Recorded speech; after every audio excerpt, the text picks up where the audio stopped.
La ilaha illallah. La ilaha.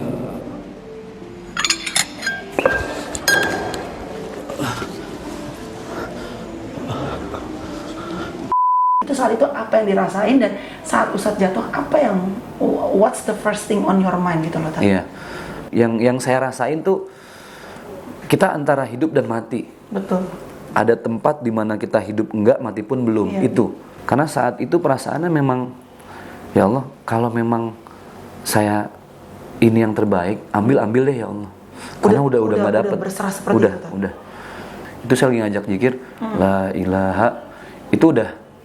Aduh, udah yang, aduh, ini kok sakit gini. Nggak ketahan. Tapi tarik lagi sampai ngomong lah, itu udah berat. Kok Allah ngasih musibah ya? Tapi ternyata memang ini bisa jadi hadiah. Tapi dari situlah saya berpikir ada kekuatan yang bukan punya manusia. Betul.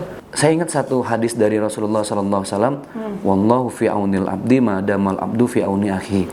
Kalau kita mau dibantu sama Allah, kita mau dibantu sama Tuhan, syaratnya satu. Apa tuh? Bantu sama lu deh. Bantu sama manusia. Gimana caranya supaya kematian itu bukan menjadi sesuatu yang ditakuti? Betul.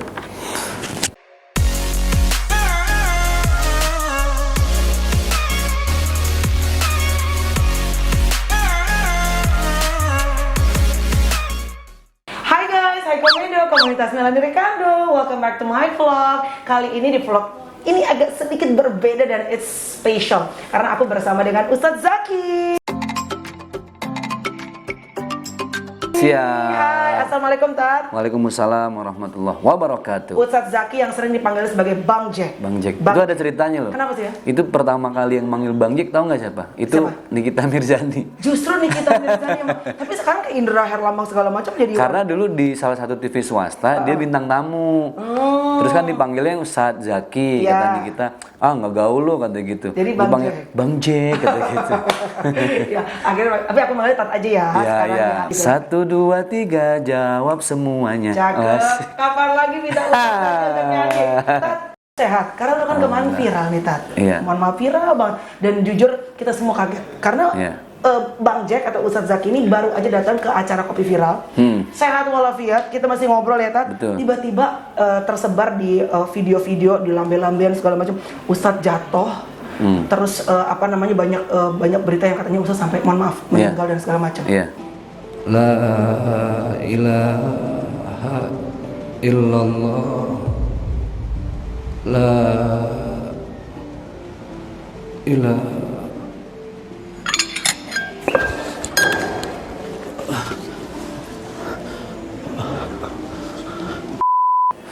Karena memang kalau urusan ini yang kedua ya. Yang kedua arti dalam keadaan blackout. Ini ini bukan yang pertama? Bukan, ini yang kedua. Oke. Pertama itu 2015. 2015 itu posisinya belum ketahuan tuh. Sakitnya apa? Sakitnya apa? Oke, iya. Jadi gimana kita mau treatment kalau sakitnya aja nggak tahu. Betul. Gitu kan. Akhirnya saya cek. Sorry Tat, maaf. Itu pada saat jatuh yang pertama blackout itu lagi ceramah juga? Enggak, lagi depan TV. Oh, lagi lihat ceramahnya Pak Quraish Shihab. duh, jatuh juga tuh. Oh, tiba-tiba, aduh, gue kenapa nyesek gini gitu. Udah, lagi berdua, waktu itu mau pergi sholat Jumat. Dibawa sama temen ke rumah sakit Islam. Iya. Akhirnya ada arahan dari mereka, coba deh cek darah. Kayaknya ada indikasi kekentalan darah gitu. Ada dokter ahli darah ini kan yang saya tahu cuma 2 ya di Indonesia. Yang bagus itu dokter Chos namanya, di rumah sakit Islam. Dicek, akhirnya dipanggil orang tua saya tuh. Ibu, bapak ini anaknya bla bla bla. Ternyata ini ada penyakit genetik namanya polisitemia vera, kekentalan darah. Kekentalan darah. Ibu langsung yang mamah ya, nyokap langsung yang nangis terus. Karena dari kakek pun meninggalnya karena itu. Astaga, jadi genetik ya? Kekentalan darah genetik. Pertanyaan nyokap cuma satu dong. Bisa diobatin atau gimana? Treatmentnya atur pola hidup, pola istirahat, pola makan. Yang pasti ini kalau untuk dihilangin nggak bisa. Tapi hanya bisa dikontrol gitu ya. Akhirnya dari situ ya udah ngatur pola makan. Nah, setiap bulan itu akhirnya ada treatment plebotomi. Oke, apa itu Tat? Plebotomi itu kita ngeluarin darah donor, tapi bukan buat didonor ya, buat dibuang. Dibuang darahnya. Oke, karena nggak bisa juga untuk nggak dipakai bisa, sama orang ya. nggak bisa. Oke, itu setelah cek HB. Setelah cek HB. Oke, tadi Ustadz sempat bilang HB yang normal kan laki-laki sekitar 13. 13. Ustadz sendiri dengan pengentalan darah yang begitu tinggi, HB-nya berapa terakhir kemarin? Terakhir 16,5. 16,5 itu tinggi banget ya. Tinggi banget. Itu makanya sampai akhirnya black out. Sebenarnya waktu sebelum berangkat yang kejadian itu udah sempat plebotomi dulu. Oh, udah dibuang juga, Iya. donor juga. Karakter, nah ini nih yang unik. Orang yang kena penyakit polisitemi vera, saya baca itu, dia orangnya memang kalau bahasa kita tuh petakilan. Oh, kayak hyper. Hyper, kagak bisa diem. Hyperaktif, iya. Itulah kenapa saya baru ngeh. Oh iya, gue tuh dari kecil kalau belum drop, belum dikerokin, nggak akan diem. Tapi Ustadz kayaknya sekarang kalem banget, justru diem gitu. Kayak ceramah juga tenang bawaannya gitu. Karena bukan arti dari stylenya ya, tapi orangnya nggak bisa berhenti aktif gitu. Apa aja dikerjain Apa terus. aja dikerjain. Ya, oh gitu. Nggak bisa diem sebentar, apa ya dikerjain. Iya. Dan nyokap sih, keluarga, istri udah paham itu. Oke, ya. Contoh, dan kita kalau habis plebotomi itu kayak mobil ganti oli, ngacir.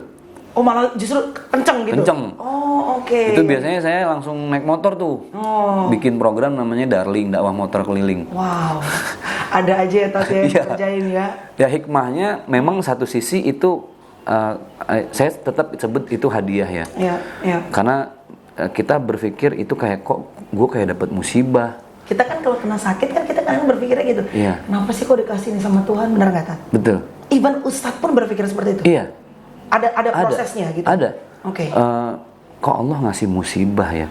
Tapi ternyata memang ini bisa jadi hadiah dari Allah, sehingga dengan sesuatu yang kita pikir musibah, kita jadi lebih kreatif.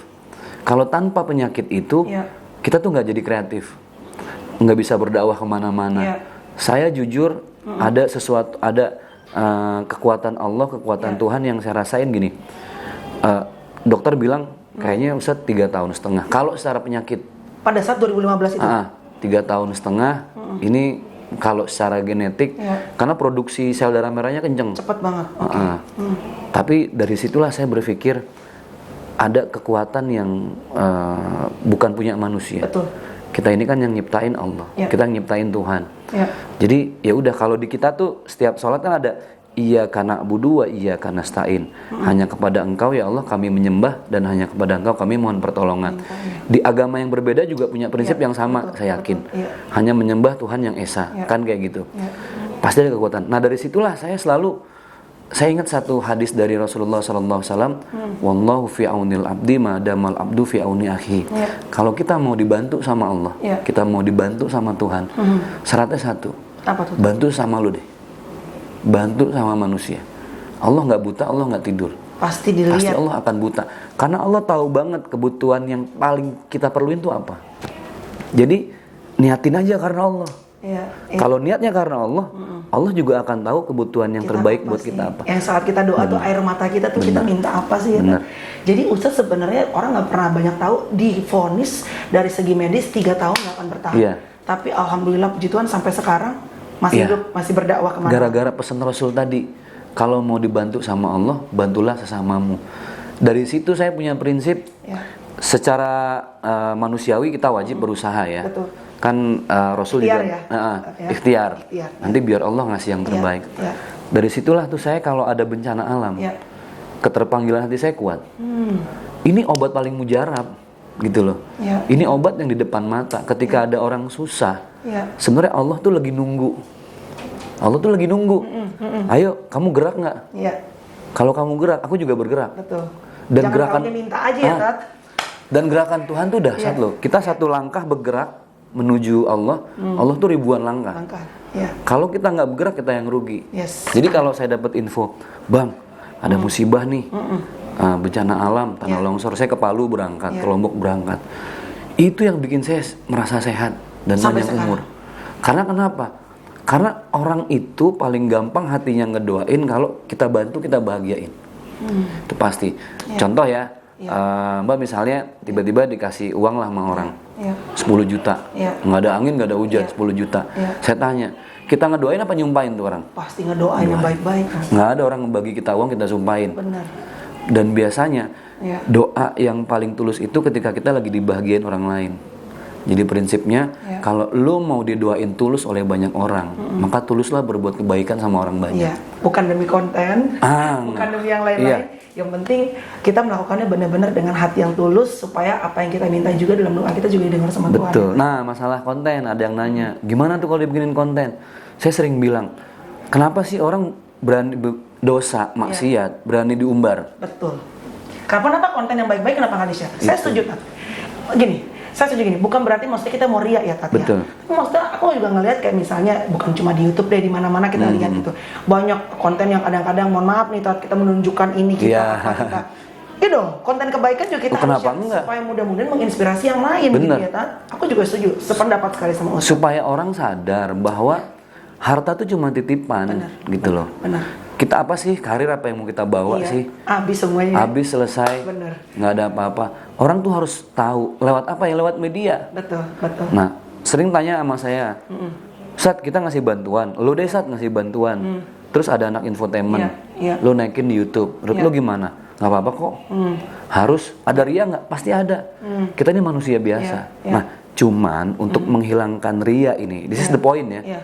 Untuk menghilangkan ria, apapun agama kita, lo harus punya sedekah yang orang lain nggak tahu, supaya buat balancing. Betul, iya. Kalaupun ada ria di sini, ini bisa hilang dengan keikhlasan kita di sisi lain berbagi tanpa ada yang tahu siapapun. Di tempat lain. Dan itu harus jadi amalan yang konsisten, harus punya. Betul. Karena juga supaya balance juga ya, Tat. Jadi apa yang di-share dalam program jangan cuma yang misalnya yang harta kekayaan dunia aja, tapi juga kebaikan-kebaikan juga harus di-share juga gitu. Harus. Tadi Ustadz bilang bahwa semua akan hilang. Ini balik lagi pada saat Ustadz lagi syiar, lagi ceramah, tiba-tiba ngerasa sesek katanya, nggak bisa napas, terus jatuh. Itu saat itu apa yang dirasain, dan saat Ustadz jatuh apa yang what's the first thing on your mind gitu loh tadi? Iya.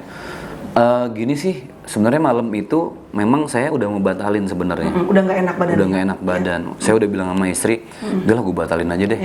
Telepon dong panitia. Ntar malam tunda dulu ya, gue mau istirahat. Oh iya Ustadz, mau tidur tuh. Itu nggak tahu kenapa, karena badan lagi nggak enak. Kok kayak kebayang ibu-ibu yang katanya ini kan udah informasi udah nyampe dong. Udah nyiapin buka puasa, nungguin, udah bikin spanduk, bahkan mereka urunan buat ngedatengin ustadz gitu loh. Mereka udah nyiapin donasi terbaik buat wakaf Quran. Itu kebangun langsung bilang sama bini, yang telepon panitia, udah kita datangin malam. Gak sanggup ya ngecewain mereka. Nah itu. Dan mungkin itulah jeleknya saya. Sisi yang nggak baik yang harus dibenahin tuh mungkin itu. Ya nanti gimana Mbak Melani juga berpikir itu seperti apa ya. Saya minta pendapat juga nih. Saya datang itu hilang, tau nggak sih? Yang tadinya meriang, sakit. Karena excited, Tat. Iya, kan? itu gitu. Di kampung banget. Orang udah nyiapin makanan khas. Terus ceramah udah semangat gitu loh. Cuman pas lagi kan habis ceramah ada teman-teman yayasan ngajak wakaf Quran. Itu udah yang, aduh kok badan gue. Itu udah nggak enak, Tat? Udah nggak enak. Apa yang dirasain? Keringet dingin. Keringet dingin. Muter nggak? Belum. Akhirnya, bang tolong ambilin ini dong, teh tawar panas sama air putih panas. Itu sampai 2 gelas. Itu sebelumnya kejadian jatuh nih? Sebelum kejadian. Itu kalau udah yang, karena memang gini, kalau udah kentalan darah kita harus nggak boleh minum es. Oh, harus yang anget-anget. Harus yang anget. Jadi kalau udah nyesek dikit gue minum yang air putih. Nyesek dikit minum yang teh tawar. Terus tiba-tiba habis doa udah, aduh kok agak sakit, ditarik tapi masih bisa gitu, minum lagi. Ditarik itu pada saat lagi napas itu? Lagi napas biasa gini, sakit. Nyeri gitu, kayak ketarik, kayak ada urat ketarik dan sakit banget. Akhirnya habis doa, ini mumpung ada ibu-ibu di sini, minta zikir bareng deh. Minta didoain. Didoain, ibu kita zikir. Kan zikir paling baik dalam agama kita kan la ilaha illallah Muhammadur Rasulullah. Itu saya lagi ngajak zikir la ilaha, itu udah udah yang ini kok sakit gini. Nggak ketahan. Tapi tarik lagi sampai ngomong la, itu udah berat. Yang ketiga udah nggak tahu harus ngapain. Yang kebayang melintas tuh kayak wajah nyokap, orang tua, anak-anak yang udah hampir 2 bulan nggak banyak waktu sama saya. Istri pas lagi ikut gitu kan. Semua masalah tuh kayak flashback gitu yang dakwah dari mulai dulu di pesantren segala macem sampai udah tuh nyari pegangan udah nggak ada. Di videonya saya lihat ketepak tuh ada gelas yang tadi. Jatuh ya. Pas jatuh udah ada yang nadahin ya alhamdulillah.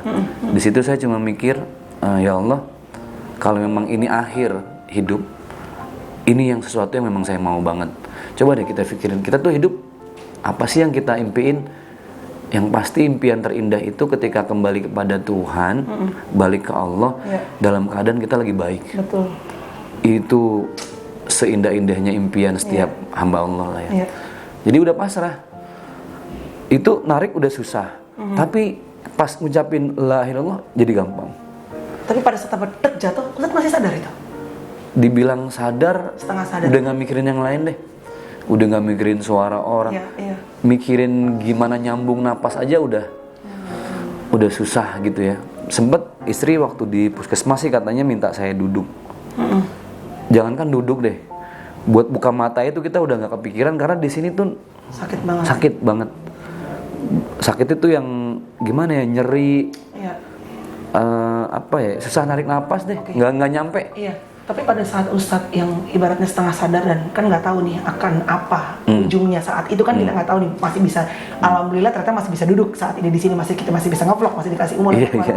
Kan pasti terlintas dalam otak nih kalau terakhir nggak sempat ketemu anak-anak, orang tua dan segala macam. Ada. Takut apa justru udah pasrah? Pasrah. Apa yang dirasain saat itu? Pasrah. Teman-teman yang gotong saya bilang saya nggak berhenti ngeluarin air mata saat itu ya. Karena emang udah nggak bisa ngapa-ngapain lagi gitu. Semua keburukan yang saya rasain tuh kita antara hidup dan mati. Betul. Ada tempat di mana kita hidup enggak, mati pun belum. Itu. Itu yang bikin saya akhirnya jadi inget, ya Allah, dosa gue banyak banget, banyak belum minta maaf. Itulah yang mungkin, itulah kenapa mungkin teman-teman ngelihat air mata saya dikit-dikit dihapus. Tapi udah nggak bisa ngapa-ngapain, cuma ngeluarin air mata. Karena saat itu perasaannya memang, ya Allah, kalau memang saya ini yang terbaik, ambil deh ya Allah. Karena udah nggak dapet. Udah. Tapi kalau memang hidup itu saya jadi lebih baik. Saya bisa minta maaf kalau saya punya salah. Saya belajar lagi tentang kebaikan itu kayak apa. Ya gimana Allahnya aja deh gitu. Kalau memang diberikan kesempatan lagi. Sampai akhirnya kembali ke Jakarta kan akhirnya bisa memeluk anak-anak. Aduh itu subhanallah. Rasanya gimana tuh maksudnya? Ustadz tuh udah hampir dalam keadaan nggak tahu nih akan meninggal atau bisa dikasih kesempatan sama Tuhan, ternyata bisa ketemu anak-anak lagi. Dan ini yang kedua loh. Allah tuh baik banget. Astaga, luar biasa sih Tat. Sayang ya. Apa sih janji ke diri sendiri Tat? Maksudnya kayak pasti dong, pasti kan setiap kejadian yang Tuhan izinkan tuh kita pasti kan mengambil pelajaran dan kita pengen jadi manusia yang lebih baik. Sekarang apa yang Ustadz tuh diberikan kesempatan ibaratnya ketiga, bukan cuma kedua sama Tuhan tuh. Apa sih yang pengen Ustadz lakuin lebih lagi? Pertama, saya harus lebih mengatur secara kewajiban manusia, mengatur pola makan, pola hidup. Jangan terlalu sering nggak enak sama orang lain. Betul. Kita kadang nggak enakan ya, Tat? Ya, itu. Tapi kalau kita nggak sehat, gimana kita mau melayani orang banyak gitu? Betul. Ya kan? Makanya saya langsung meeting sama temen-temen di tim. Pokoknya sekarang kalau ada roadshow kayak gini, lu dari awal deh, itinerary-nya lu minta dulu. Kalaupun ada acara kulinernya berapa titik, ceramah berapa, itu udah fix. Itu kan harus kita benahin dari sisi manajemennya. Karena itu kewajiban kita sebagai manusia berusaha. Sisi lainnya, saya berpikir, gue janji nggak akan pernah capek dalam urusan kebaikan. Gitu. Tidak akan pernah capek dalam hal menyebarkan kebaikan. Karena kita itu biasanya diambil sama Allah itu tergantung di kebiasaan kita apa. Itulah kenapa Allah kepengen setiap hari kita membiasakan kebaikan. Kebaikan terus ya. Supaya kalaupun hari itu umur kita sampai, karena nggak ada yang tahu umur, kita dalam kebaikan. Tat, ini pertanyaan saya terakhir. Siap. Sebenarnya ini bukan pertanyaan yang favorit sih, Tat. Karena kalau berbicara mengenai kematian tuh kadang-kadang orang menghindari. Betul. Tapi kan kita hindarin juga memang itu akan ujungnya setiap orang juga pasti akan bakal sampai. Ada waktunya sampai sendiri-sendiri. Caranya aja dan kapan berbedanya. Banyak orang yang takut untuk meninggal. Walaupun nih kita ngerasa bahwa ya kalau dibilang siap nggak akan ada yang pernah siap ya tadi itu. Tapi kan ya siap nggak siap ya kalau memang waktu dipanggil ya. Iya. Kalau dari Ustadz pribadi itu kan saya yakin nih di bulan baik ini banyak nih penonton saya, viewer saya tuh yang beragama Muslim. Iya. Gimana caranya supaya kematian itu bukan menjadi sesuatu yang ditakuti? Betul. Ada seorang murid nanya sama gurunya, wahai guru, kematian itu milik siapa? Yang pertanyaan yang dibilang ringan tapi ya berat tapi ringan. Si guru menjawab, kematian itu bukan milik orang yang sakit atau yang sudah tua renta. Enggak. Ya. Terus kematian milik siapa, guru? Kematian itu milik siapapun yang ajalnya sudah tiba. Siapapun dia, mau sehat, mau sakit, mau tua, mau muda. Jadi bukan masalah untuk kita takuti kematian, tapi bagaimana setiap langkah kaki itu kita terus berbuat baik. Tangan kita selalu berbagi, hati kita selalu nerima, memaafkan. Jadi nggak pernah lepas deh setiap hari itu dari kebaikan-kebaikan dengan berharap kalaupun kematian itu sampai hari ini Allah ambil kita dalam kebaikan. Jadi berbuat baik aja terus sebanyak-banyaknya sampai kapan? Sampai Allah bilang waktumu udah selesai. Gitu. It's time to go. Dan kita ready karena kita tahu kita udah berbuat kebaikan. Banget. Ya. Apapun agamanya ya. Betul. Itu pilihan masing-masing. Betul. Tapi ayo dengan keyakinan kita masing-masing tebar kebaikan, jangan capek jadi orang baik. Jangan pernah capek jadi orang baik. Ya. Terima kasih Bang Jack, sehat selalu. Amin, saya berdoa supaya Bang Jack juga diberikan umur yang panjang. Saling mendoakan ya Bang Jack ya, sama-sama. supaya kita bisa mengantarkan nanti anak-anak sampai besar ya, dan tetap bisa nggak pernah bosan-bosannya berbuat kebaikan. Thank you ya kan. Terima kasih teman-teman udah nonton. Aku berdoa semoga ada nilai baik yang kita bisa share. Jangan lupa pengalaman mereka pelajaran buat kita. Bye guys.